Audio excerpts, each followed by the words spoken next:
Dugang upat ka mga boatmen sa Olango Island ang nagpositibo sa COVID-19. Samtang swab testing sa ubang mga boatmen sa mainland Lapu-Lapu magpadayon.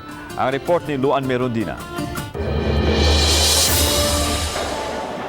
Karong adlaw, ang mga boatmen na usab sa Punta Inganyo ang gikuhaan og swab samples sa mga taga City Health Office. Usa sa voluntaryong nagpaubos sa swab test ang 51 anyos nga si Raul Barrientos, usa ka boatman.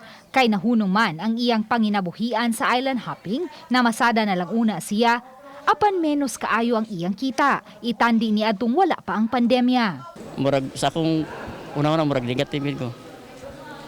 Para po mahibalan kung sa naaba or wala. Excited na. Kaya wagin, mingaw kayo ipangwarta. Basig sunod buwan, anay biyahe yun sunod buwan.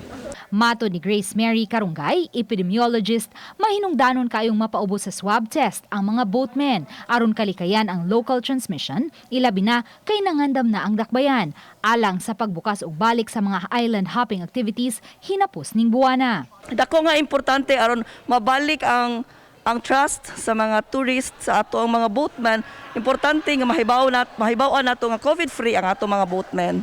Kahinumduman, unang napaubos sa swab test ang 418 ka mga boatmen sa Olango Island sa milabayng Biyernes. Sa first batch sa resulta, duha ang nagpositibo, taga Talima ug taga Tinggo. Sa ikaduhang batch sa resulta, nadugangan kini og 6 ka mga nagpositibo, taga Santa Rosa, Caoy, San Vicente ug Talima. Hinuon na isolate na sila sa Santa Rosa Community Hospital.